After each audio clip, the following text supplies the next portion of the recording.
నజరేయుడైన యేసుక్రీస్తు నామములో మీ అందరికీ కూడా నా హృదయపూర్వకమైన వందనాలు తెలియజేస్తున్నాను. వందనాలండి.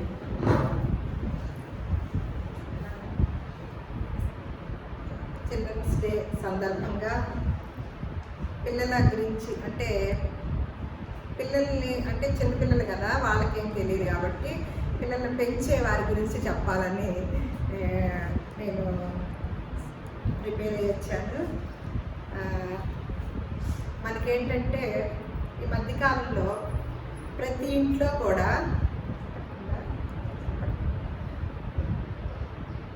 కుక్కలను పెంచుకుంటున్నారు కొంతమంది. అలాగే మొక్కలు అసలు ఎక్కడెక్కడ అసలు ఎంత ఖరీదు కలిగిన మొక్కలు తీసుకొచ్చి వాళ్ళ అదే ఇంట్లో పెరట్లో కానీ దొడ్డుల్లో కానీ డాబాల మీద కానీ ఇలా చాలా అందంగాను చక్కగాను ఎంత ఖర్చు పెడతారంటే ఎన్ని డబ్బులు ఖర్చు పెట్టి మొక్కలు కొంటున్నారు. అలాగే ఎంత ఖరీదైన కుక్క పిల్లల్ని తీసుకొచ్చుకుంటున్నారు. వాటినన్నిటిని కూడా చాలా చాలా మనసు పెట్టి అంత మంచి మొక్కలు తెచ్చుకొని దాన్ని ఎడపెడ పెడితే మొక్క బ్రతికిద్దంటారా? బ్రతకదు కదా. వాటిని ఎంతో జాగ్రత్తగా పెంచడం నేర్చుకున్నారనమాట చాలామంది. మధ్యకాలంలో ప్రతి ఒక్కరికి అది ఒక ఫ్యాషన్ అయిపోయింది అనమాట. అంటే కుక్కలు ఉండటము అలాగే మొక్కలు ఇలాంటి అన్నిటిని కూడా వాటిని పిల్లల కన్నా ఎక్కువగా అసలు చాలా తీర్చిదిద్దుతున్నారు, చాలా ఇష్టపడుతున్నారు, చాలా ప్రేమించుతున్నారు. మొక్కలు పెంచే విధానంలో ఒక ప్రావీణ్యత కావాలి. ఎందుకంటే దాన్ని ఎక్కడ పెడితే అక్కడ పెడితే పెరిగిద్దా అంటే దానికి అందవలసిన ఎండ సూర్యరశ్మి తగలాలి, అలాగే నీరు రావాలి. అసలు ప్రతిదీ కూడా దానికి తగ్గ విధానం ఉంటేనే కదా ఆ మొక్క పెరుగుతుంది. దాన్ని అలా అన్ని జాగ్రత్తలు తీసుకొని ఆ మొక్కలు పెంచుకుంటున్నప్పుడు మరి మనం కన్న బిడ్డలు, దేవుడిచ్చిన గర్భఫలాలు, దేవుడిచ్చిన బహుమానాలైన పిల్లల్ని మనం ఎలా పెంచుతున్నామో, ఆ పిల్లల్ని ఎలా తీర్చిదిద్దుతున్నాము అని కనుక ఆలోచించినట్లయితే అది ప్రశ్నార్థకంగానే ఉంటుంది. మరి ఏమి నేర్పుతున్నారు అనేది బయట ప్రపంచంలో మనం చూసినట్లయితే చిన్న పిల్లల దగ్గర నుంచి యవనస్తులు, పెద్దవారంటే ఇప్పుడు పెద్దవారి గురించి మనం చెప్పుకోవటం లేదు, చిన్నపిల్లల దగ్గర నుంచి పెద్ద యవనస్తుల వరకు కూడా చాలా దారి తప్పి తిరుగుతున్న కాలంలో ఉంటున్నాం అన్నమాట. వారు స్కూల్కి వెళ్ళి చదువుకుంటున్నారు, మంచి జ్ఞానాన్ని నేర్చుకుంటున్నారు. ఇప్పుడు చూడండి, మామూలుగా స్కూల్కి వెళ్ళకపోతే పేరెంట్స్ ఊరుకోరు. అది వాళ్ళ టైం ప్రకారం చదవకపోతే రాత్రిపూట కూడా వచ్చి కూడా ఏం చేయాలి, చదవాలి. అదే ఒక్కరోజు మందిరానికి మానేస్తే ఊరుకుంటారా? ఊరుకుంటారా? ఏమన్నారు కదా. మందిరానికి మానేసినా ఏమనరు, అనో మనం. ఎందుకంటే అది మనకి తల్లిదండ్రులమైన మనకే ఒక మొక్కుబడిగా ఉందే తప్ప దేవుడు ఆ జ్ఞానము మన బిడ్డలకు అందాలి, ముందు మనకు అందాలి, మన బిడ్డలకు అందాలి అని మనకి ఎప్పుడైతే తల్లిదండ్రులకు ఉంటుందో అప్పుడు బిడ్డలకు కూడా ప్రాధాన్యత ఇస్తామన్నమాట. ఒక పూట స్కూల్ మానితే ఎంత బాధపడిపోతామో, అలాగే స్కూల్ నుంచి వచ్చాక చదవకపోతే బాధ, సమయాన్ని పెట్టకపోతే ఏదైనా టీవీ దగ్గర పెట్టినా ఆడుకుంటున్నా లబ్బో దిబ్బో అంటూ వాళ్ళ వెనకాలే వెళ్ళి వాళ్ళకి ఏం కావాలో అన్నీ అందచేసి అమ్మ చక్కగా కూర్చో, నిద్రపోకుండా చదువుకో, ఇవన్నీ చెప్పడం మనందరికీ తెలుస్తుంది అన్నమాట. మామూలుగా అయితే ఈనాటి బాలలే రేపటి పౌరులు అంటారు కదా, మన యొక్క నానుడి కదా, పెద్దలందరూ అన్న మాట కదా. మరి వారు అలా చెప్పినప్పుడు మరి ఈనాటి బాలల్ని రేపటి పౌరుల్లాగా ఉండాలంటే మరి లోకజ్ఞానం అలా తీర్చిదిద్దుతుందా అండి? లోకజ్ఞానం తీర్చిదిద్దుతుందా అంటే అది కొంచెం ఆలోచించాల్సిన విషయంగానే ఉంది. ఎందుకంటే ఆ పాఠాలు వేరు, వీళ్ళు నడవడి వేరుగా ఉంటుందన్నమాట. మరి మన దైవిక దృష్టిలో ఈనాటి బాలలే రేపటి పరలోకపు వారసులు అని మనం అనుకోగలుగుతున్నామా? ఈనాటి బాలలు మరి రేపు మరి ఇందాక పాట పాడుతూ అంటున్నారు కదా బాగా, పరలోకంలో ఎవరికి చోటు లేదంట, పాపులకి చోటు లేదు అంటే పరిశుద్ధులకే చోటు ఉంది కదా. మరి చోటు ఉన్నప్పుడు ఈనాటి బాలల్ని రేపటి పరలోక పౌరులుగాను పరలోక రాజ్య వారసులుగా చేయాలంటే మరి ఆ వాటినన్నిటిని పెంచిన విధానాన్ని బిడ్డలకి చదువు మీద శ్రద్ధ చూపించిన విధానాన్ని మరి భక్తి భావంలో చూపించుతున్నామా అనేది కనుక మనం ఆలోచించినట్లయితే దాన్ని కూడా ప్రశ్నార్థకంగానే ఉంటుంది. మరి మన బిడ్డలు రేపటి పరలోక పౌరులు అవటానికి ఇష్టం లేదా? నేను మొన్న ఒక వీడియో చూస్తే యవనస్తుడైన బిడ్డ దేవుని పరిచర్యలో చనిపోయాడంట. వాళ్ళ అమ్మ అంటుంది బాగా ఏడుస్తూ, ఆ దుఃఖం ఎంత దుఃఖం అంటే ఎంత దారుణమైన పరిస్థితి. తను ఒక మాట అంటుందన్నమాట, చనిపోయాడు కుమారుడు కాబట్టి బాధ ఉంటుంది, కానీ నాకు సంతోషంగా ఉందండి. నా బిడ్డ రక్షణ పొందుకొని చనిపోయాడంట, పరలోకంలో ఉంటాడని, ఆ దేవుని సన్నిధానంలో ఉంటాడని ఆ నిరీక్షణ నాకు ఆ సంతోషాన్ని కలగచేస్తుందండి అని తను ఏడుస్తూ చెప్తుంది. యవనస్తుడైన బిడ్డను కోల్పోయిన తల్లి అలా మాట్లాడుతుందన్నమాట.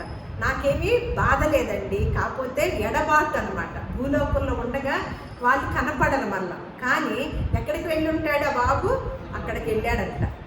మరి మనకున్న పిల్లల్ని మనం ఎంతవరకు పరలోక పౌరులుగా చేస్తున్నాం అనేది నాకు చిల్డ్రన్స్ డే సందర్భంగా ఇలా ఆలోచిస్తూ వస్తుంటే నిజంగానే మనకి పరిశుద్ధ గ్రంథంలో ఎన్నో మాటలు రాయించారు.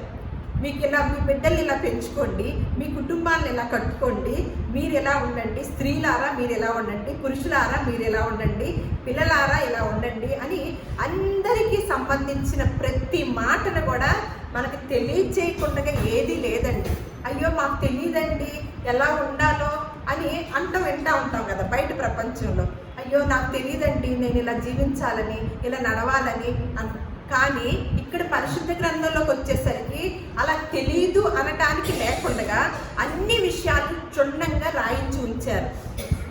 దేవుడు మన చేతుల్లో పెట్టి ఉంచాడనమాట. అందులో పాత నిబంధనలోనే పూర్వకాలంలోనే ద్వితీయోపదేశకాండంలో ఒక మాట అంటారనమాట. 6వ అధ్యాయము 6వ వచనంలో, నేను నీకు ఆజ్ఞాపించు ఈ మాటలు నీ హృదయంలో ఉండవలెను, నీవు నీ కుమారులకు వాటిని అభ్యసింపవలెను. ఎప్పుడెప్పుడంటే మీరు కూర్చున్నప్పుడంట, పడుకున్నప్పుడంట, నడిచినప్పుడంట, ఇలా అన్ని చోట్ల కూడా అన్ని మార్లు కూడా ఇలా అక్కడ మీరు తర్వాత చదువుకుంటే మీరు చూడండి, అన్ని మార్లు కూడా ఆ మాటల్ని తెలియచేస్తూ ఉండాలంట. పడుకున్నప్పుడంట, నడుస్తున్నప్పుడంట, కూర్చున్నప్పుడంట. ఎందుకంటే అంత పర్టికులర్గా చెప్పారు అంటే ఆ బిడ్డలు అలా కనుక మనం ఆ బిడ్డలకి నేర్పకపోతే ఏదో ప్రమాదం ఉందని, ఏదో వారికి భవిష్యత్తులో ప్రమాదం ఉంది కనుక వారి ఇబ్బందులోకి గురవుతారు. కాబట్టి నేడు నీకు ఆజ్ఞాపించిన ఈ మాటలు నీ హృదయంలో ముందు తల్లిదండ్రుల హృదయంలో ఉంచుకొని ఆ తర్వాత నీవు నీ కుమారులకు వాటిని అభ్యాసం వేరనమాట. చెప్పటం వేరు, వాటిని అభ్యాసం చేయటం వేరనమాట. అలా చెప్తూ ఏం మాటలు చెప్పాడండి? దేవుని యొక్క జ్ఞానయుక్తమైన మాటలు అనమాట. ఆ జ్ఞానం గురించి ఏమంటున్నారు? మనం ఏమనుకుంటాము, ఏది సంపాదించాలని మన బిడ్డలకి కష్టపడి హృదయాన్ని లేచి తెల్లవారుజామున క్యారేజీలు కట్టేసి స్కూళ్ళకి పంపిస్తున్నాం కదా, కాలేజీలకు పంపిస్తున్నాం కదా. వారు ఏం సంపాదించాలని? పరలోక జ్ఞానం కోసమా? కాదు కదా. ఏమంటారు? లోక జ్ఞానాన్ని సంపాదించుకొని దాంతో పాటు కాస్త మంచిగా డబ్బులు సంపాదించుకుంటాడు, మంచి ఉద్యోగం సంపాదించుకొని మన సమాజంలో సంఘంలో ఒక గొప్ప వ్యక్తిగా నిలబడతాడు, 4 రాళ్ళు వెనక్కి వేసుకుంటాడు మా బిడ్డలు అని ఇదే ఆలోచన చేస్తున్నాం అనమాట. కానీ దేవుడు అది చెప్పాలా? దేవుడు దాన్ని సంపాదించుకోమనల్లా. ఏమి సంపాదించుకోమని చెప్తున్నాడో మీరు సామెతల గ్రంథము 4వ అధ్యాయము 5వ వచనం చూద్దాం. జ్ఞానము సంపాదించుకొనుము, బుద్ధిని సంపాదించుకొనుము. ఏమంటున్నాడు ఇక్కడ? మన దృష్టిలో ఏంటి? మన భాషలో, మన భావంలో ఏమి సంపాదించుకోమని చెప్తాం? చిన్ననాటి నుండి ఈ మాట అసలు ఎవరివన్నా చెప్తామండి పిల్లలకి? నాన్న నువ్వు పెద్ద అయ్యి మంచి ఉద్యోగం సంపాదించుకోవాలి, నువ్వు పెద్ద అయితే కలెక్టర్ అవ్వాలి, నువ్వు పెద్ద అయ్యాక డాక్టర్ అవ్వాలి. ఇలా ఈ మాటలు మనకు తెలుసు కదా అందరికీ. కానీ ఇక్కడ సొలొమోను గారు ఏమంటున్నారు ఏమంటున్నారంటే, దేవుడు మన కొరకు, మన బిడ్డల కొరకు రాయించిన మాటలు ఏంటంటే, జ్ఞానమును సంపాదించుకొనుము, బుద్ధిని ఎందుకు ఈ రెండింటిని సంపాదించుకుంటే ఏం జరిగిద్దంట? జ్ఞానమును విడువక ఉండిన ఎడల అది నిన్ను కాపాడును, దాన్ని ప్రేమించిన ఎడల అది నిన్ను రక్షించును. జ్ఞానము కనుక మనం విడవక ఉంటే కనుక ఏం చేస్తుందంట? ఇది మనల్ని కాపాడేది జ్ఞానమా, డబ్బా? మన దృష్టిలో మన బలగము లేదు, మన ఆస్తిపాస్తులు ఇవి కదా మా మా మా యొక్క కుటుంబాలు, మా వారసులు, మా బిడ్డలు, మా బలగం అని చెప్తూ ఉంటాం కదా. కానీ ఇక్కడ ఏమంటున్నారు? అంత తేడా అన్నమాట, ఆపోజిట్. ఏంటి? మన ఆలోచనలకి దేవుని యొక్క ఆ మాటలకి చాలా వ్యత్యాసం ఉందన్నమాట. కానీ దీన్ని అనుసరించం ఎప్పుడు మనం కూడా. మన సొంత ఆలోచనలతోనే, మన పుట్టుక నుంచి అవే వాటితోనే వస్తాము. మన బిడ్డల విషయంలో కూడా మనం ఏది నేర్చుకొని ఎలా వచ్చామో కొనసాగించామో వాటినే నేర్పిస్తూ వస్తున్నాం అనమాట. ఇక్కడ ఏమంటున్నాడు? అది గనక విడవకుండా ఉంటే గనక ఆ జ్ఞానం ఏం చేస్తుందంట? మనల్ని కాపాడిద్దంట, దాన్ని ప్రేమించిన అది మనల్ని రక్షించిద్దంట. అలాగంటూ మళ్ళీ 3వ అధ్యాయం దానిలో 13వ వచనంలో, జ్ఞానము సంపాదించిన వాడు ధన్యుడు, వివేచన కలిగిన నరుడు ధన్యుడు. ఎవరు ధన్యుడండి? మన దృష్టిలో ఎవరు ధన్యులు? సంపాదించిన అంటే ఒక 20 ఎకరాల పొలము, లేకపోతే 2 ఎకరాల్లో పెద్ద బిల్డింగు, లేకపోతే 4 ఎకరాల్లో పెద్ద మందిరము, ఇవన్నీ ఉన్న వాళ్ళని ఎలా చూస్తాము? అబ్బా, ఎంత ధన్యత వీళ్ళకి, ఎంత గొప్పగా కట్టుకున్నారండి అంటాం. కానీ ఈయన కోణం ఏంటి? దేవుని యొక్క కోణం ఏంటి? జ్ఞానము సంపాదించిన వాడు ధన్యుడు. అది మరి ధన్యుడు అన్నప్పుడు మన బిడ్డలకి ఎంత ఇస్తున్నాం? మరి ఆ జ్ఞానం ఎక్కడ దొరికిద్దండి? మరి ఎక్కడికి వెళ్ళాలి? సమాధానం లేకుండానే జ్ఞానం సంగతి చెప్తాడా మన దేవుడు? కొలస్సీలకు రాసిన పత్రిక 2వ అధ్యాయము 3-4 వచనాలు చూద్దాం. బుద్ధి, జ్ఞాన, సర్వ సంపదలు దేవుని యందే గుప్తములై ఉన్నవి. ఏమేమని అంట? మరి జ్ఞానం, మీరు జ్ఞానాన్ని సంపాదించుకోండి అన్నాడు. మరి ఆ జ్ఞానం ఎక్కడ దొరికిద్దంటే అండి? దేవుని యొద్దే ఉందంట. ఏంటది? ఏమేముంది దేవుడి దగ్గర? మనం దేవుని యొద్దకు వెళ్ళేది దేనికోసము? మనకి ఏదైనా ఇంట్లో ఇబ్బందులు అయినప్పుడు అవి పోవాలని, మనకి అనారోగ్యం వచ్చినప్పుడు వెంటనే తగ్గించేయాలని, అలాగే మనకు సమస్యలు వచ్చినప్పుడు వెంటనే తీసివేయాలని, అలాగే కుటుంబాల్లో వివాహాలు అవ్వాలన్నా, ఉద్యోగాలు రావాలన్నా, వీటి కోసం కదా దేవుని సన్నిధికి వెళ్ళేది. కానీ ఇక్కడ ఏమంటున్నాడు? బుద్ధి, జ్ఞాన, సర్వ సంపదలు దేవుని యందే గుప్తములై ఉన్నవి అని మీరు ఏదైనా బోధ విన్నారేమో జాగ్రత్త అని ఎవడైనను చక్కని మాటల చేత మిమ్మును మోసపరుచుకుంటున్నట్లు ఈ సంగతిని మీకు చెప్పుచున్నాను. బుద్ధి, జ్ఞానము, సర్వ సంపదలు దేవుని దగ్గరే ఉన్నాయి అని చెప్పి వెంటనే ఏమంటూ చెప్తున్నారండి పౌలు గారు కొలస్సీ సంఘానికి? ఎవడైనను మిమ్మును చక్కని మాటల చేత మోసపరుచుకుంటున్నట్లు ఈ సంగతిని చెప్పు. అంటే ఎవరు మోసం చేస్తారు మమ్మల్ని?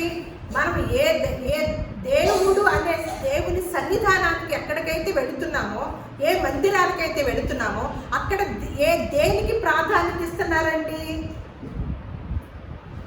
కొన్ని పాంప్లెట్స్ చూస్తే భలే ఆశ్చర్యం వేస్తుంది.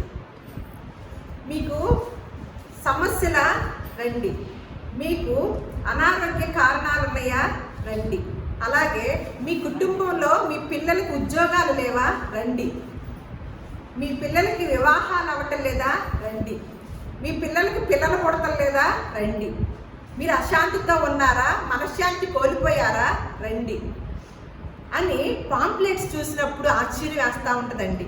అందుకని ఏమంటున్నాడు? ఎవడైనను మీకు చక్కని మాటలతో మిమ్మును మోసపరుచుకుంటున్నట్లు మీకు ఈ సంగతుల్ని తెలియజేస్తున్నాను. దేవుడి దగ్గర ఉండేది ఏంటండి? ఇవన్నీ ఎప్పుడు వస్తాయి? ఎప్పుడైతే జ్ఞానాన్ని సంపాదించుకొని దాన్ని విడవకుండా ఉంటామో అది మనల్ని ఏం చేస్తుందంట? ఏదో ఒక టైంలో మనల్ని కాపాడిద్దంట. దాన్ని ఎప్పుడైతే ప్రేమించి ఉంటామో అది మనల్ని ఎప్పుడో ఒకప్పుడు రక్షించుదంట. కానీ మనం ఏ బోధ వింటున్నాము ఎక్కువగా? బుద్ధి జ్ఞానము మీకు కొదవుగా ఉందా? రండి, దేవుడు మెండుగా నిండుగా ఇస్తాడు అని పంపిణీ ఎప్పుడైనా చూసారా?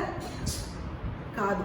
కుటుంబాల్లో ఉన్న ఏ సమస్యలు అయితే ఉన్నాయో, మీకు తలనొప్పి, మీకు బీపీ, షుగర్లా, కాళ్ళు నొప్పులా, మీరు క్యాన్సర్లా, ఇవన్నీ లిస్టు పెడుతున్నారు. ఇక్కడేమంటున్నాడు? ఎవడైనా మిమ్మును చక్కని మాటల చేత మోసం చేయకుండా ఉండునట్లుగా నేను ఈ సంగతులను మీకు తెలియజేస్తున్నాను అని తెలియజేస్తున్నారనమాట. అయితే మనుషులమైన మనకి ఇంత వివరణంగా రాస్తూ దేవుడి గురించి మీ పిల్లలకి తెలియచేయండి, మీరు తెలుసుకోండి అని చెప్పినప్పటికి కూడా మనం ఏ జ్ఞానాన్ని నేర్పిస్తూ ఉంటున్నామో మాకెందుకు ఇప్పుడు తెలుసుకున్నాం. కానీ కొన్ని జీవరాశులు వాటి పిల్లలకి ఏమి నేర్పిస్తున్నాయో చూస్తే వాటిని చూసి మనం సిగ్గు తెచ్చుకోవాలండి. మనకేమైనా ఎంత వివరంగా రాసి మీ కుమార్తెలకు మీ కుమారులకు కూడా, మీ మనవ సంతానికి కూడా తెలియచేయండి అని వారు కూర్చున్నప్పుడు, లేచినప్పుడు, నడిచినప్పుడు, పడుకున్నప్పుడు అన్ని మార్లు కూడా ఈ సంగతుల్నే, దేవుడు నిన్ను పుట్టించాడమ్మా, దేవుడు మనకి ఈరోజు అన్నం పెట్టాడమ్మా, దేవుడు మనల్ని కాపాడాడమ్మా, దేవుడు మనకి ఇది ఇస్తున్నాడమ్మా, ఆయన సెలవులైతే మనం ఉండలేమమ్మా అని ఇలా చెప్పమని చెప్పినప్పుడు మనం ఏ రోజు చెప్పమన్నమాట. అయితే మరి కొన్ని జీవరాశులు ఏం చెప్తున్నాయో కొన్ని చూద్దాం. కీర్తన గ్రంథము 145వ కీర్తన 15వ వచనములో, సర్వ జీవుల కన్నులు నీ వైపు చూచుచున్నవి, తగిన కాలమందు నీవు వారికి ఆహారం ఇచ్చుదువు, నీవు నీ గుప్పిలి విప్పి ప్రతి జీవి కోరికను తృప్తిపరచుచున్నావు. మనిషి తప్ప సర్వ జీవులు కూడా ఏం చేస్తున్నాయి అంట? సర్వ జీవులు కన్నులు కూడా ఎవరి వైపు చూస్తున్నాయి అంట? మనుషులు తప్ప. మనుషుల కళ్ళు ఎలా ఉంటాయి? దిగులు వచ్చింది. మనుషులకి ఏముంటాయి? ఒక ఆశ ఉందా? ఈరోజు బియ్యం ఉన్నాయి, రేపటి కూడా ఉంటాయి, ఎల్లుండికే లేవు అని. కానీ సర్వజీవులకి ఈ ఆశ ఉందా? రేపటికి ఉంటాయా? వాటికి సాయంత్రానికి ఉంటాయా? కానీ వాటి కళ్ళు అంట ఎవరి వైపు చూస్తున్నాయి అంట? దేవుని వైపు. ఎందుకంటే తగిన కాలమందు నీవు వాటికి ఆహారం ఇస్తావని, అలాగే నీవు నీ గుప్పిని విప్పి ప్రతి జీవి కోరికను తృప్తిపరుస్తావని అంట. అలాగే యోబు గ్రంథము 38వ అధ్యాయము 41వ వచనంలో కూడా ఇక్కడ చూడండి, కాకి పిల్లల గురించి చెప్తున్నాం. మనం కాకి అంటే మనకి ఎలా కనపడుతుంది? కానీ ఆ కాకి ఎంత జ్ఞానవంతురాలో చూడండి. కాకి జాతి ఎంత, ఇక్కడ చూడండి, నేను చదువుతాను. తిండి లేక తిరుగులాడుచు కాకి పిల్లలు దేవునికి మొర్రపెట్టినప్పుడు కాకి ఆహారం సిద్ధపరచువాడెవడు అని యోబుతో దేవుడు మాట్లాడుతున్నాడు అనమాట. ఎవరికి మొర్ర పెడుతున్నాయి అంట? మనం ఏం చెప్తాము పిల్లలకి? నాకు బుక్ కావాలి అంటే అమ్మ నాన్న అడుగమ్మ అంట. సరే నాన్న దగ్గరికి వెళ్ళి నాకు ఈ కూర కావాలి, అమ్మని అడుగమ్మ. ఇది కదా మనకి తెలిసింది. కానీ ఈ కాకులు, తల్లి కాకులు ఏం చేసినాయి అంట? పిల్ల కాకులకి ఏం చెప్తున్నాయి అంట? ఏమని చెప్తున్నాయి అంట? దేవునికి మీకు ఎప్పుడైనా ఆహారం లేదా? దేవునికి మొరపెట్టండి. అప్పుడు తిండి లేక తిరుగులాడి కాకులకంట, కాకి పిల్లలకంట ఎవరు పెడుతున్నారంట ఆహారము? దేవుడు పెడుతున్నాడంట. మనకన్నా జీవరాశి తెలివితేటలు చూడండి, జీవరాశి జ్ఞానం చూడండి. మన జ్ఞానం ఎంతవరకు ఉందో మనం ఏం చేస్తున్నామో ఆలోచిస్తే, మళ్ళీ కీర్తన 104వ కీర్తన 27వ వచనం, తగిన కాలమున నీవు వాటికి ఆహారం ఇచ్చిదువని ఇవన్నీ నీ దయ కొరకు కనిపెట్టుచున్నవి. మన పిల్లలు జ్ఞానం కలిగి ఉండాలంటే ఏం చేయాలంట? తగిన కాలమున నీవు వాటికి ఆహారం ఇచ్చిదువని ఇవన్నీ కూడా ఎవరి దయ కొరకంట? పలానా వాళ్ళ తోటలోకి వెళ్ళి వాళ్ళు తినాలి, వాళ్ళ దయ నాకు కావాలి అనుకుంటున్నాయా? ఎవరి దయ అంట? తగిన కాలంలో వాటికి ఆహారం ఇస్తాడు దేవుడని, దేవుని అవన్నీ కూడా దేవుని దయ కొరకు కనిపెట్టించి ఉన్నాయా. మరి మన బిడ్డలు దేవుని జ్ఞానంలో పెరగాలంటే ఏమి వినాలి? వాళ్ళు ఏమి వినాలి? వాక్యం వినాలి. అది మనకి అపోస్తుల కార్యములలో ఒక మాట చెప్తున్నారు. అపోస్తుల కార్యములు 2వ అధ్యాయము 41వ వచనంలో పేతురు గారు బోధ చేశారంట. అక్కడ బోధ చేసినప్పుడు మీరు అక్కడ 2వ అధ్యాయం తీసుకొని ఉంచుకోండి. అపోస్తుల కార్యములు 2వ అధ్యాయము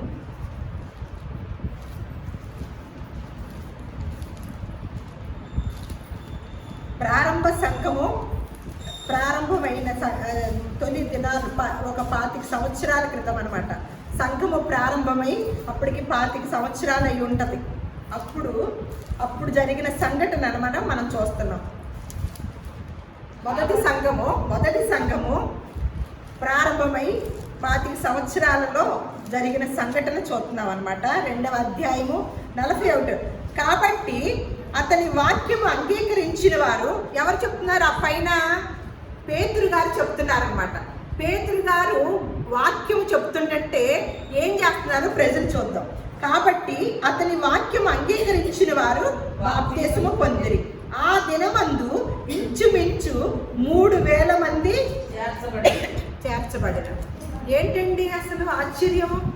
అప్పుడు సంఘం ప్రారంభమయ్యి ఎంత అయింది? ఎన్ని సంవత్సరాలు అవుతుంది? ఒక 25 సంవత్సరాలు అవుతుంది. అంటే ఒక్క దినమందు ఎంతమంది రక్షించబడ్డారంటండి? ఏమిని? స్వస్థతలు వినా, ఆశ్చర్య కార్యాలు వినా, అద్భుతాలు వినా ఏమి విన్నారు అక్కడ? వాక్యం అంగీకరించి పొందారు. వాళ్ళు ఏం చేస్తున్నారంట? ఆ అంగీకరించిన వారు అపోస్తుల బోధ ఎందును, సహవాసమందును, రొట్టె విరుచుట ఎందును, ప్రార్థన చేయుట ఎందును మొట్టమొదటి ఎందులో ఉన్నారంటండి? బోధ ఎందులు. బోధ ఏం చేస్తుంది? మనుషుల్ని, హృదయాల్ని మార్చిద్ది అనమాట, సంధించింది. దేవుని యొక్క వాక్యము ఎలాంటిదంట? ఈ వాక్యము అగ్ని వంటిది కాదా? బండను బద్దలు చేయు శుద్ధి వంటిది కాదా? అంటే అటువంటి వాక్యము, ఆ బోధ ఏం చేస్తుంది? మనల్నైనా మన పిల్లలనైనా మార్చడానికి అవకాశం ఉంటుంది. ఎప్పుడు? మనం చిన్ననాటి నుండే మొక్కల్ని కుక్కల్ని ఎలా పెంచడం నేర్చుకున్నామో దానికన్నా గొప్పగా పిల్లల్ని కనుక పెంచితే అప్పుడు జరిగిద్ది అన్నమాట. అప్పుడు జరుగుతుంది. ఇక్కడ తర్వాత 46 కూడా చూద్దాం.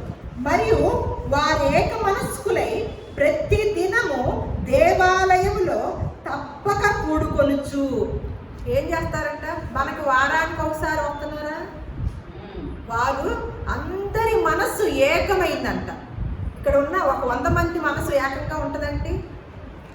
కానీ ప్రారంభ దినాల్లో ఉన్న సంఘంలో ఉన్న విధానం చూడండి, విశిష్టత. అప్పుడు వారందరి మనసు అంటే ఎలా ఉందంట? ఏక మనసుతో ఏం చేస్తున్నారంట? ప్రతిదినము తప్పకుండా దేవాలయంలో, ఒక ఆదివారం కాదు, ఎన్ని ఆదివారాలు ఎగరగొట్టేసే వాళ్ళు ఉంటారండి. ఒక ఆదివారం కాదు, మధ్యలో ఉంటాయి ప్రార్థనలు. సరే, ఆదివారం అంటే ఒక నియమం పెట్టుకున్నారు. అది కూడా ఎగరగొట్టే వాళ్ళకి ఏం జ్ఞానం వచ్చిందండి? ఏం పిల్లలకి నేర్పిస్తాము? మరి ఇక్కడ రాసి ఉన్నది ఏంటి? రావద్దన్నారా? ప్రతిదినము తప్పకుండా రావాలని చెప్తున్నారా? వారు ఏక మనస్కులై ప్రతి దినము దేవాలయంలో తప్పక కూడుకుంటున్నారంట. మరి బాలుడుగా ఉన్న వ్యక్తి, బాలుడుగా ఉన్న ఆయన ఒక బాలుడు ఏం చేశాడో, ఎందుకంటే ఇప్పుడు బాలల దినోత్సవం సందర్భంగా మనం మాట్లాడుకుంటున్నమాట. బాలుడైన సమూయేలు గురించి ఒక్క మాట చూద్దాం. అంటే తను బాలుడని రాసి పెట్టి ఉంటుంది అక్కడ. బాలుడుగా ఉన్నప్పుడే వాళ్ళ అమ్మ ఆ మందిరములో వదిలివేసి వెళ్తుంది అనమాట. తన మొక్కుబడిని బట్టి. సమూయేలు గ్రంథము, 1 సమూయేలు గ్రంథము 3వ అధ్యాయము 1 వచనం నేను చదువుతున్నాను, మీరు చూస్తూ ఉండండి, రాసుకోండి. బాలుడైన సమూయేలు ఏలి ఎదుట యెహోవాకు పరిచర్య చేయుచుండెను. ఆ దినములలో యెహోవా వాక్కు ప్రత్యక్షమగుట అరుదు. ఏం చేస్తున్నాడంటండి? మరి బాలుడు గురించి కూడా రాసుందా? చెప్పాను కదా ఇందాక. బాలుళ్ళు ఏం చేయాలో, బాలికలు ఏం చేయాలో, యవ్వనస్తులు ఏం చేయాలో, స్త్రీలు ఏం చేయాలో, పురుషులు ఏం చేయాలో, వృద్ధులు ఏం చేయాలో ప్రతి ఒక్కరి గురించి రాసుందండి. మరి ఈ బాలుడు ఏం చేస్తున్నాడంటే వాళ్ళ అమ్మ మొక్కుకుంది, లేక పుట్టాడు. ఆ బిడ్డ అమ్మ ఒడిలో నుంచి వెళ్ళిపోతాడండి. వదిలేస్తే అసలు తట్టుకోగలుగుతారా? తను కూడా వదిలేయగలిగిద్దా? సరే పెద్దదైంది, మొక్కుకుంది కాబట్టి తను సరే వదిలేసింది. కానీ ఆ పిల్లాడు బెంగ లేకుండా ఉండగలుగుతాడా? పాలు వదిలేటువంటి ఆ దినాల్లో 3 సంవత్సరాలు 4 సంవత్సరాల దాకా ఇచ్చేవారు అనుకుంటా, 5-6 ఏళ్ళు. బాలుడు అంటే 5-6 ఏళ్ల వయసుడేనా? మరి బాలుడుగా ఉన్నప్పుడు ఏం చేస్తున్నాడంటే సమూయేలు ఏలి ఎదుట యెహోవాకు పరిచర్య చేస్తున్నాడంటండి. ఎంత అద్భుతమో చూడండి. అసలు ఆ దినాల్లోనంట దేవుని వాక్కు రావటము అరుదుగా ఉంటుందంట.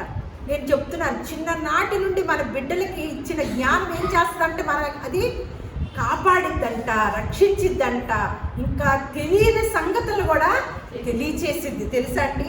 అందుకే నేను ఈ లైన్ అంతా మీకు చెప్తున్నాను అనమాట. ఏం జరుగుతుంది అక్కడ?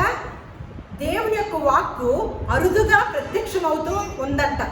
ఆ టైంలో మరల సమూయేలు అధ్యాయంలోనే బాలుడైన సమూయేలుకి యెహోవా ప్రత్యక్షమై, ఇక్కడ ఏలి ఉన్నాడు, ఒక యాజకుడు ఉన్నాడు, పెద్ద ఆయన, చక్కగా వృద్ధాప్య దశలో ఉన్న గొప్ప యాజకుడు. మరి ఆయనకి కనపడచ్చు కదా, బాలుడికి కనపడ్డాడంటండి. బాలుడితో మాట్లాడుతున్నాడంట. చూడండి ఎందుకు? ఆ బాలుడు ఏం చేస్తున్నాడు? ఇంట్లో కూర్చొని టీవీ చూస్తున్నాడా, ఫోన్ చూస్తున్నాడా, వాళ్ళ అమ్మ దగ్గర కూర్చున్నాడా? వాళ్ళ అమ్మ వదిలిపెడితే ఏదైతే చెప్పి వెళ్ళిపోయిందో, ఏం చేయమని చెప్పి వెళ్ళిందో పాలతో పాటే రంగరించి చెప్పి నేర్పి పంపించింది అన్నమాట. నువ్వు మొక్కుకుంటే పుట్టిన బిడ్డవి, నువ్వు దేవుని పరిచర్యలోనే నీ జీవితం కొనసాగాలి అని తెలియచేస్తేనే కదా బాలుడిగా ఉండి యెహోవాకు పరిచర్య చేస్తున్నాడు. అటువంటి సమయాల్లో ఆయన ఏలీకి కూడా దక్కని అవకాశము ఎవరికి దక్కిందండి? మరి అది కూడా రాసి ఉంచాడు, యెహోవా వాక్కు ప్రత్యక్షమగుట అరుదు అని. కానీ సమూయేలును దేవుడు పిలుస్తున్నాడు అనమాట. సమూయేలు సమూయేలు సమూయేలు అని 3 సార్లు పిలిచినప్పుడు ప్రత్యక్షమై సమూయేలు అని పిలవగా సమూయేలు ఏమంటున్నాడు? బాలుడు కదా, మాట్లాడటం వచ్చా? రాదు కదా. కానీ ఏమి నేర్చుకొని వచ్చాడు? పాలతో పాటు దేవుని జ్ఞానం నేర్చుకున్నాడు. కాబట్టి ఎక్కడ ఏం మాట్లాడాలో, ఏది మాట్లాడాలో, ఎవరిని ప్రసన్నం చేసుకోవాలో ఆ బాబుకి తెలుసు, ఆ బిడ్డకి తెలుసు అనమాట. ఎందుకు? చిన్ననాటి పాలతోనే దేవుని యొక్క జ్ఞానాన్ని సంపాదించుకున్నవాడు. కాబట్టి ఏం చెప్తున్నాడు? నీ దాసుడు ఆలకించుచున్నాడు, ఆజ్ఞ ఇమ్మయ్యా అని అడుగుతున్నాడు అనమాట. సమూయేలు అని పిలిచాడంట దేవుడు. అమ్మో ఎవరో నేను ఎప్పుడు చూడలేదు, పుట్టాక ఎవరెవరో దైవం అని అంటావా? మనమైతే ప్రత్యక్షమైతే దేవుడు అనుకో, మన బుద్ధి అంతా అలాగే ఉంటుంది కదా. కానీ సమూయేలు ఏం చేస్తున్నాడు? నీ దాసుడు ఆలకించుచున్నాడు, ఆజ్ఞ ఇమ్మని. అంతటా దేవుడు ఇలాగ సెలవిచ్చాడంట, ఇశ్రాయేలులో నేను ఒక కార్యము చేయబోతున్నాను. అది వినే వాళ్ళకి ఎలా ఉంటుందంట? చెవులు ఇంగుర్లు అంటాయంట. అట్లాంటి మాటలు, అటువంటి కార్యాన్ని బాలుడైనా సరే నీకు తెలియజేస్తున్నాను. అంటే జరగబోయే కార్యాలని, సృష్టిలో జరిగి ఉన్న కార్యాలని ఎవరైతే కనిపెట్టి చెప్తున్నారో ఆ కనిపెట్టే పనిని కూడా కొంతమందికి అప్పచెప్పి వీరందరికీ కూడా అన్ని విషయాలు తెలియజేస్తున్నాడు అన్నమాట. అంటే బాలుడికి ఇచ్చిన ఆధిక్యత చూడండి. దేవుని యొక్క జ్ఞానాన్ని సంపాదించుకుంటే ఎటువంటి ఆధిక్యతను పొందుకున్నాడో చూడండి. అలాగే ఎందుకంటే ప్రసంగి గ్రంథం ఒక మాట ఉంటుంది, దైవ దృష్టికి మంచివాడిగా ఉండు, 2వ అధ్యాయము 26వ వచనం. దైవ దృష్టికి మంచివాడిగా ఉండువానికి దేవుడు జ్ఞానమును, తెలివిని, ఆనందమును అనుగ్రహించును. అయితే కొన్ని సంగతులు తెలియజేసే ప్రయాసపడే పనిని పాపాత్ములకి నిర్ణయం చేస్తాడు. దేవుని దృష్టికి మంచివాడిగా ఉన్న వారికి ఏం చేస్తున్నాడంట? జ్ఞానమును, తెలివిని, ఆనందమును అనుగ్రహిస్తున్నాడంట. కొన్ని పరిశోధనలు, కొన్ని ప్రయాసపడి చేసే పనుల్ని, ఎన్నిటిని పోగు చేసే పనుల్ని ఎవరికి ఇస్తున్నాడంట? ఈ పోగు చేసి ఆ జ్ఞానవంతుడికి అప్పచెప్పే పనిని ఎవరికి ఇస్తున్నాడంట? పాపాత్ములకి ఇస్తున్నాడంట అని చెప్తూ ఒక మాట యోబు గ్రంథంలో కూడా అదే. ఈ పాపాత్ములకి దేవుడు ఏమి నిర్ణయించాడు? దైవ దృష్టికి మంచివాడికి ఏమి నిర్ణయించాడంట? జ్ఞానమును, తెలివిని, ఆనందమును అనుగ్రహించాడంట. అయితే పాపాత్ములకి ఏమి అనుగ్రహించాడో యోబు గ్రంథము 20వ అధ్యాయము 28వ వచనం. వారి ఇంటికి వచ్చిన అర్జన కనపడక పోవును, దేవుని కోప దినమున వారి ఆస్తి నాశనమగును. ఇది దేవుని వలన దుష్టులైన నరులకి ప్రాప్తించు భాగము, దేవుని వలన వారికి నియమింపబడిన స్వాస్యం. మరి దీన్ని అప్పచెబుదామా మన పిల్లలకి? ఈ ఆస్తిని అప్పచెబుదామా? ఏ ఆస్తిని అప్పచెబుదాము? ఇవన్నీ రాసి ఉన్నాయి కదా, రాసి పెట్టే ఉంచారు కదా, మనకు అర్థం కాని భాషలు ఏమి లేవు కదా. కానీ క్రైస్తవులైన వారు కూడా ఏం చేస్తున్నారో మీరు గమనించుతూ ఉండండి. ఎక్కడైనా ఇది నేర్పిస్తున్నారా, ఇంకేదైనా నేర్పిస్తున్నారేమో చూస్తూ ఉండండి. అంటే పాపాత్ములకి ఏం జరుగుతుంది? ఇదే భాగం అంట. ఏమని? దుష్టులైన నరులకి ప్రాప్తించు భాగం ఇదే, దేవుని వలన వారికి నియమింపబడిన స్వాస్యము ఇదే. ఏది? నాశనము, కోపదినమున ఆస్తి నాశనం అవుతుందంట. అర్జన మనకు సంపాదించిన అర్జన అంతా కనపడక పోతుందంట. అలాగే అందుకనే స్త్రీలకు ఏం చెప్తున్నారంటే ఇర్మియా గ్రంథము 9వ అధ్యాయము బిడ్డలకి ఏ విద్య నేర్పాలో ఇక్కడ రాసి పెట్టి ఉంచారనమాట. ఇది ఒక విద్య. మనకి ఏ విద్య తెలుసు? భూలోకంలో ఎన్ని కోటి విద్యలు తెలుసు కదా, మర్చిపోయాను, గుర్తు చేసి. ఏ విద్యలు తెలుసు మనకి? కోటి విద్యలు లెక్క పెట్టండి. ఏంటో సామెతగా వాడారు, కోటి విద్యలు ఉండుంటాయి అంటారా? ఏమో ఉండుంటాయేమో. సరే, కోటి 1వ విద్యని ఇక్కడ రాశారనమాట. మన లెక్కలో లేని విద్యను ఈ స్త్రీలకు తెలియచేస్తూ వారి కుమార్తెలకి నేర్పమంటున్నారనమాట. ఇర్మియా గ్రంథము 9వ అధ్యాయము 20-21. స్త్రీలారా, యెహోవా మాట వినుడి, మీరు చెవియొగ్గి ఆయన నోటి మాట ఆలకించుడి. మీ కుమార్తెలకు రోదనము చేయ నేర్పుడి, ఒకరికొకరు అంగలార్పు విద్య నేర్పుడి. ఎందుకంటే అంగలార్చే విద్య నేర్పకపోతే ఏం జరిగిద్దంట? వీధులలో పసిపిల్లలు లేకుండాను, రాజమార్గములలో యవ్వనులు లేకుండాను వారిని నాశనము చేయుటకే మరణము మన కిటికీలను ఎక్కుచున్నది, మన నగరంలో ప్రవేశించుచున్నది. యెహోవా వాక్కు ఇదే, నీవి మాటలు చెప్పుము. ఏ విద్య నేర్పమంటున్నాడంట? ఏ విద్య? రోదనము. ఎందుకు ఇదే విద్య? ఈ విద్యకి దేవుడికి అసలు సంబంధం ఏంటి? మన పిల్లలకి ఈ రోదనానికి దేవుడికి సంబంధం ఏంటండి? ఈ విద్య ఎప్పుడన్నా విన్నారా? రోదనం, ఏడ్చే విద్య. ఏడుపు ఏముంది? ఊరికే వస్తుందిగా, వస్తుందా ఏడుపు? దాన్ని ఏమన్నా విద్యగా నేర్చుకోవాలా, అభ్యాసం చేయాలా? ఏడుపు ఊరికే వచ్చిద్దా? నా మాటలు అర్థమవుతున్నాయా? ఏ విద్య నేర్పమంటున్నారు? విద్య. ఏ విద్య? అంగలార్పు విద్య. అంగలార్పడం అంటే ఏంటి? అంగలార్చడం అంటే ఏడవటం. ఇది నేర్పాలా? ఈ విద్య నేర్పటం ఏంటండి? ఎప్పుడన్నా ఆలోచించారా? ఎవరు ఆలోచించరా? మంచోళ్ళు ఆలోచిస్తే మళ్ళీ ఇంకొక ఆలోచన పొరపాటు వచ్చింది. ఎందుకు నేర్పోయింది? ప్రశాంతంగా ఉందాం మనం, ఇవన్నీ వద్దు. ఎందుకు మరి ఈ విద్యను ఎందుకు నేర్పాలి? ఈ స్త్రీలకు ఎందుకు చెప్తున్నారు? ఇంకొకసారి 2వ కొరింథీయులకు రాసిన పత్రిక 7వ అధ్యాయము 10వ వచనం.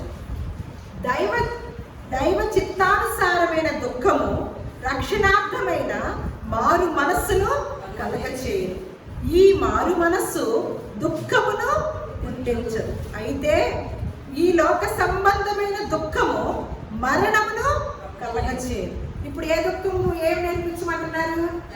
లోక సంబంధమైన దుఃఖం టక్కులు వచ్చేస్తుందా? ఒక్కొక్కడు ఉంటారండి, ఒక ఆవిడ ఉంటుంది, అసలు మనుషుల మధ్యకి నుంచోగానే ఏడ్చేస్తారండి, టక్కుని ఏడుపు వచ్చేస్తుంది. కొంతమందిని బుట్టలో వేసేసే ఏడుపులు ఉంటాయి, రకరకాల ఏడుపుల్లో కూడా రకాలు ఉంటాయా. కొంతమంది ఏడ్చేసి వాళ్ళని ప్రసన్నం చేసేసుకుంటారు, బుట్టలో వేసేసుకుంటారు. వాళ్ళకి పిలిస్తే పలుకుతాయి కన్నీళ్ళు. కానీ ఆ కన్నీళ్ళల్లో కూడా రకాలు ఉన్నాయని మనం చెప్పుకున్నాం కన్నీటి విలువ గురించి. ఈ కన్నీరు ఏంటి? ఈ దుఃఖం ఏంటి? దైవ చిత్తానుసారమైన దుఃఖము ఏం కలెక్ట్ చేస్తుందంట? మన బిడ్డలకి కనుక నేర్పిస్తే రక్షణార్థమైన మారు మనసుని ఆ మనసు ఏం చేస్తుందంట? అసలు దుఃఖమునే పుట్టించదంట. అయితే ఈ లోక సంబంధమైన దుఃఖము ఏం కలిగించిందంట? మరణమును కలగజేస్తుందంట. అందుకని మీ కుమార్తెలకి ఏ విద్య నేర్పమంటున్నాడు? అంగల. ఎందుకంట? ఏమొస్తుందంట? మన ఇట్ట చూస్తే అట్ట యవ్వనస్తుల్ని మనకి ఈ పెడతాం చూస్తాం ఏంటి? ఫ్లెక్సీలు. వాళ్ళు చనిపోయారో తెలియదు, పుట్టినరోజులో తెలియదు, అలాంటి ఫ్లెక్సీలు చూస్తాం. ఇట్ట చూసి బజార్లో వెళ్తుంటే కుర్రాళ్ళ ఫోటోలు చచ్చిపోయినట్లుగా. యవ్వనస్తులు ఎంతమంది అండి, పిల్లలు యవ్వనస్తులు. ఏమంటున్నారు ఇక్కడ ఇర్మియా గారు? ఎలా ఉందంటే మరణము కిటికీల మీద గుండా ఉంటుందంట. రాజనగర్లో తిరుగులాడుతుందంట. అంటే నేను ఇందాకే చెప్పా, ఆ తల్లి యవనస్తుడిని కోల్పోయినప్పుడు కూడా తను ఏమంటుంది? నా బిడ్డ రక్షణ పొందుకున్నాడు, బాప్తీసం తీసుకొని దేవుని పరిచర్యలో చనిపోయాడు, కాబట్టి నాకు దుఃఖము లేదు, బాధ లేదు. వాడు ఎక్కడుంటాడు? దేవుని సన్నిధానంలో ఉంటాడు అనే నిరీక్షణ, విశ్వాసం, ధైర్యం అన్నమాట. ఆ చావుని ఎవరూ తప్పించలేరు. కానీ ఆ చావులో కూడా అందుకనే రక్షణార్థమైన దైవ చిత్తానుసారమైన దుఃఖము రక్షణార్థమైన మారు మనసుని కలిగేది. అయితే ఈ లోక సంబంధమైన దుఃఖము ఏం చేస్తుందంటే మరణాన్ని కలుగజేస్తుందంటండి. అందుకనే ఏమంటున్నారంటే ప్రసంగి గారు ఒక మాట, అందుకే ప్రసంగి గారు ఒక మాట అంటున్నారు. ఏమని? 12వ అధ్యాయము 1-2 వచనాలు. ఇగో ఇలాంటివన్నీ రాకముందే, దుర్దినములు రాకముందే, ఇప్పుడు వీటి యందు నాకు సంతోషము లేదని నీవు చెప్పు సంవత్సరములు రాకముందే, తేజస్సునకు సూర్యచంద్ర నక్షత్రములకును చీకటి కమ్మకముందే, వాన వెలిసిన తరువాత మేఘములు మరలా రాకముందే, నీ బాల్య దినములు యందే నీ సృష్టికర్తను స్మరణకి తెచ్చుకొనుము. ఎప్పుడు తెచ్చుకోవాలంటే దేవుణ్ణి స్మరణకి? బాల్య దినములు. ఆడికేం బాధ? బాధే, చూసాం కదా. ఏం బాధ అంట? దుర్దినములు రాకముందే, పెద్దయ్యాక, ఇప్పుడు వీటి యందు నాకు సంతోషం లేదని నీవు చెప్పు సంవత్సరములు రాకముందే, తేజస్సులకి సూర్యచంద్ర నక్షత్రములకును చీకటి కమ్మకముంది. ఎప్పుడు కలుగుతుంది? యేసుక్రీస్తు వారి 2వ రాకడలో ఏం జరుగుతుంది? చీకటి కమ్మి తేజస్సు సూర్యచంద్ర నక్షత్రములకి చీకటి కమ్మిదన్నమాట. దేవుడు రాకడలో మన బిడ్డల రక్షణ లేకపోతే ఎత్తబడే వారిలో ఉంటారా? ఉండరు. కాబట్టి చెప్తున్న మాటలు అన్నమాట. ఏమని? వాన వెలిసిన తర్వాత మేఘములు మరలా రాకముందే, నీ బాల్య దినములు యందే నీ సృష్టికర్తను స్మరణకి ఎప్పటి నుంచి తెచ్చుకోవాలి? ఎవరు చెప్పాలి? బాల్య దినముల్లో ఆడు తెచ్చుకోవాలంటే ఎప్పుడెప్పుడు చెప్పాలి? కూర్చున్నప్పుడు, నుంచున్నప్పుడు, పడుకున్నప్పుడు, నడిచేటప్పుడు. ఇవన్నీ ఎప్పుడు చెప్తాము? ఇవన్నిటికి దేనికి వెళ్ళిపోద్ది? ఈ లోక జ్ఞానం విషయంలో అది చక్కగా పర్ఫెక్ట్గా చేస్తున్నాం. దైవిక జ్ఞానం విషయంలో ఎప్పుడు ఇస్తామో సమయం తెలియదు, మనమే ఇవ్వం.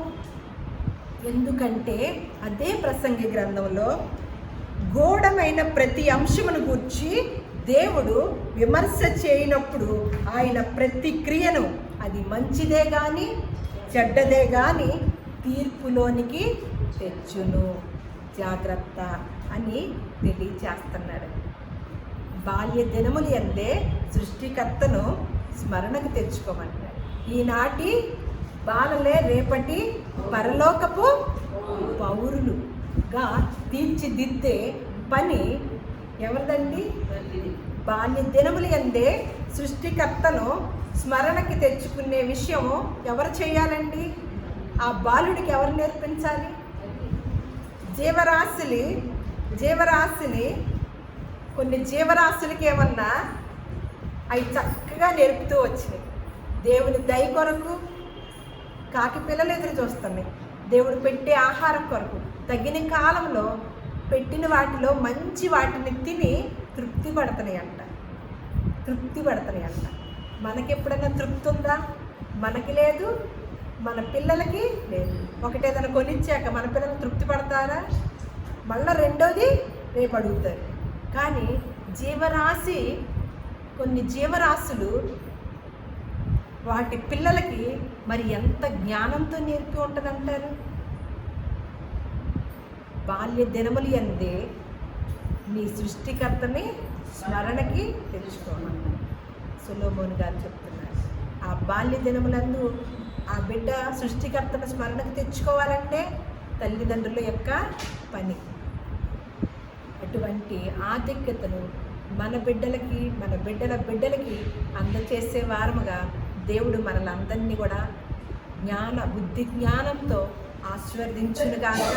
అలాగే మన బిడ్డలు ఈనాటి బాలలే రేపటి పరలోక పౌరులుగా తీర్చిదిద్దే జ్ఞాన వివేకములని అమ్మమ్మలకి, నాయనమ్మలకి, అమ్మలకి, అత్తలకి, అందరికీ కూడా మనందరికీ దేవుడు అనుగ్రహించునుగాక. ఆమేన్.